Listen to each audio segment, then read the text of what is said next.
برای تکامل یافتن به دنیا خلق شده است. انسان باید از راه تکامل خودش را باید بپیماند.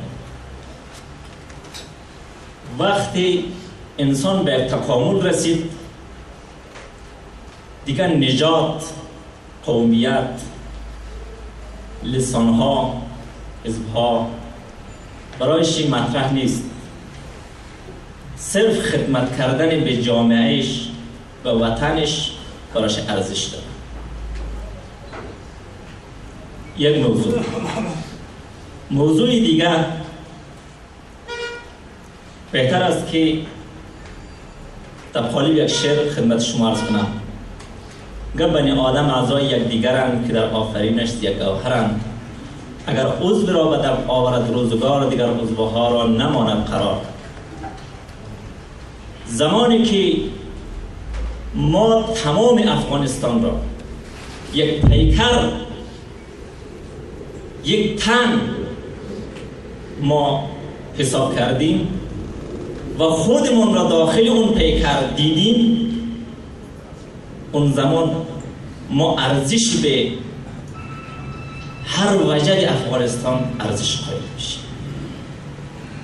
و اون زمانی که ما خود را به خوشبختی های جامعه خود و هم با بدبختی های جامعه خود مشترک احساس کردیم، و اون زمانی که من باب مثال من بچه دایکندی هستم،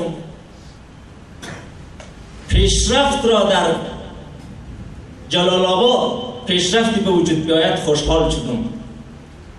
او جامعه با خوشبختی رسید، خوشحال شدم. قطعا او خوشبختی نصیب ما خواهد شد. اگر اون زمانی که صرف دیدگاه ما کوچیک بود، همون خوشبختی اگر در ولایت ما، در قوم ما به وجود آمد، خوشحال، وگر نه ما موضع ضد پیشرفت و ترقی را در پیش گرفتیم. اون زمان است که جامعه ما ساخته نخواهد شد. ما در مرحله سوم انشاءالله رئیس جمهور آینده این کشور بیایند، امیدوار هستم یک شیوه را به پیش بگیرند که در اون شیوه، در اون سیستم همدیگر پذیری وجود داشته باشه، همدیگر پذیری وجود داشته باشه. در اون قالب ما را در یک قالب قرار بدن که همدیگر را دوست داشته باشیم، همدیگر را برادر افغان خود دانسته و ازش حمایه بکنیم و او را تقویه بکنیم. تا زمانی که همدیگر پذیری در کشور ما به وجود نیاید، حکومت های چند ساله گذشته به ما نشان دادن که نتوانستن، هر حکومتی آمدن نتوانستن این کشور را از این حالت بحران، از این حالت بدبختی نجات بدن. علت دارن. علتش این است که همدیگر پذیری وجود نداره در کشور ما. خلاصه میکنم، درد را باید متخصص درد باید شناسایی بکنن. میری پیش یک دکتر، کورکورانه یک دوایی میدن، اگر یک جای را همون لحظه دردش را ساکت کرد، عوارض جانبی او بیشتر از او جان ما را تهدید میکنه. و سیاست های گذشته و سیاست های چند سال اخیر همینطور بودن.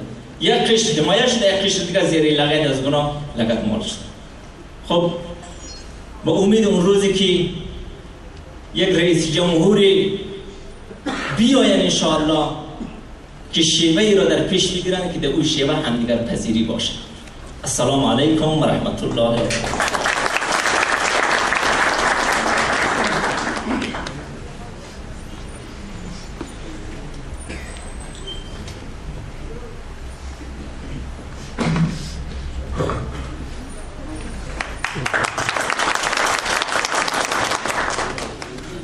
سرآغاز گفتار نام خداست که رحمتگر و مهربان خلق است. دوستان عزیز، برادران گرامی و خواهران بسیار محترم، وقت کافی نیست برای تشریح درگاه ها و برای تشریح پس منظرها، اسباب و عوامل، شبهای یلدایی و روزهای جوزایی کار است که انسان تا بشینه و صحبت کنه. ولی ما با مکس بالای گفتار اعضای رهبری یا اجرایی حزب آزادگان افغانستان فقط بدون نکته تماس می‌گیریم.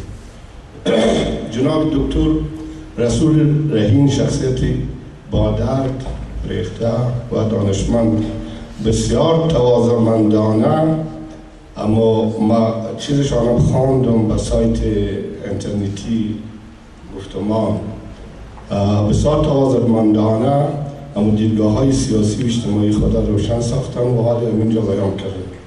همچنان جناب دکتر نیدایی سید و جناب کوشانی سید و استاد دیگر.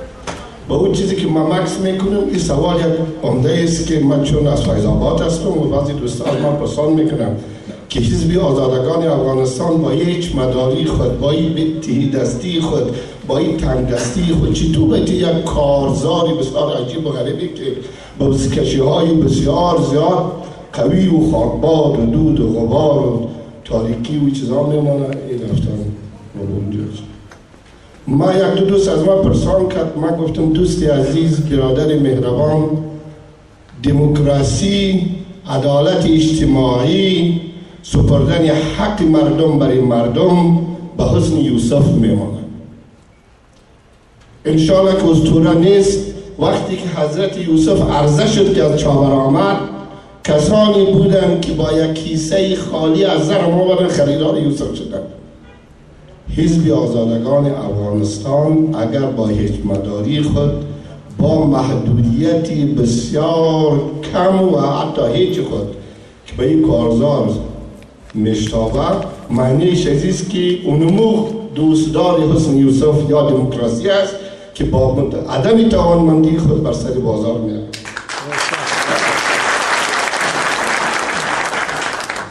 ما با امید روزی هستیم. از ما عمری ما در سراشیبی زندگی قرار داده، تجربه زندگی را زیاد دیدیم، با دولت هم کار کردیم. عارفیان یک شخصیتی یکی شخصی هستم، از خود کسب و کار کوچکی دارم. با امید او روزی هستم که در این کشور مثل حسن یوسف دموکراسی هم تو خریدار پیدا کنم. دوستای ما که از ما پرسان کردن که این روز کسایی هستن که با امکانات بسیار زیاد به طرف